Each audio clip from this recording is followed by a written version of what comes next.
Baitin po natin mga bossing ko ang mga tao na ubod ng sama ng ugali sa inyo or sa inyo pong mga anak or sa inyo pong karelasyon na yung bang tipo na hindi nyo naman sila inaano. Dapat yung hindi ka inaano, baka kasi inaano nyo rin pagkatapos nagbabawian lang kayo. Mas maganda mga bossing ko, hayaan nyo lamang po siya at gawin nyo po ito para ang taong yan ay bumait. Kung halimbawa ikaw ay namamasukan, napakasungit ng inyo pong amo, na tama naman yung ginagawa ninyo pero lagi kang napapagalitan at sobra ang ginagawa sa inyo, subukan nyo po ito.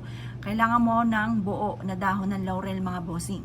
Or kaya yung inyo pong anak ay may nagmamaltrato, may nananalbahe, or kaya po yung karelasyon po ninyo, ganun din na lagi inaaway siya sa trabaho. Subukan nyo po ito.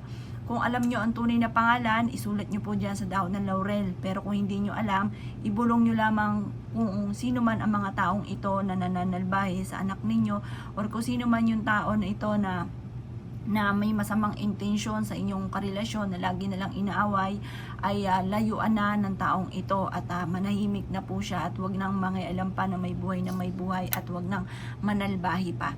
Basta i-wish nyo na kung ano yung nais ninyo, yung nararamdaman ninyo. Gawin nyo po ito mga bossing ko, na nakaharap ka sa gawing silangan sa umaga. Mag-wish ka ng mula sa inyong pong puso, sabihin nyo na lahat ang gusto po ninyo na i-wish po dito. Sabihin nyo na simula ngayon ay kayo ay magiging matagumpay na sa buhay at makakamit nyo ang inyong pong mga pinapangarap. At sabihin nyo po, smooth nyo nang makakamtan po ito at wala ka na magiging iba pang isipin, magiging balakid sa buhay po ninyo. Basta mag-wish ka ng mula sa puso, makakamtan nyo kung ano man yung ninanais po ninyo. At sabihin nyo po ay yung mga tao na masamang ugali, kagaya na halimbawa meron kang amo na masama ugali, bumait na sa akin ang aking amo at maging paborito na ako. Basta kung anong gusto po ninyo, maging paborito na ako at wag na ako laging pagagalitan at wag na rin siya magsasabi ng mga masasakit sa akin. Ganoon naman po lagi mga bossing, di ba?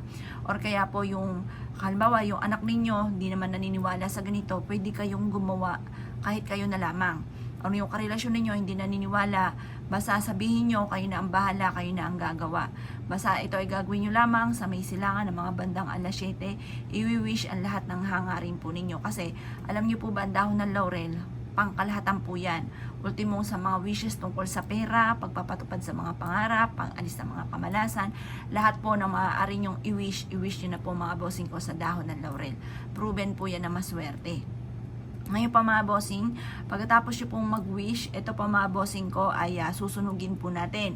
Ngayon, pag nasunog na natin, huwag natin tatambuin yung alikabok po nito or yung pinag-abuhan niya. Hayaan nyo siya na mapawid ng hangin. Kasi yung pagpawid po niyan, yan pa mga bossing ko ay panawagan para kung ano man yung mga winish po ninyo sa dahon ng laurel ay kaagad na itong matutupad. Kaya kung ikinaniniwala at nais nyo po itong gawin, huwag ka na magpatumpik-tumpik pa, subukan nyo po ito. Proven po ito na napakaswerte. At good luck po sa inyo po lahat.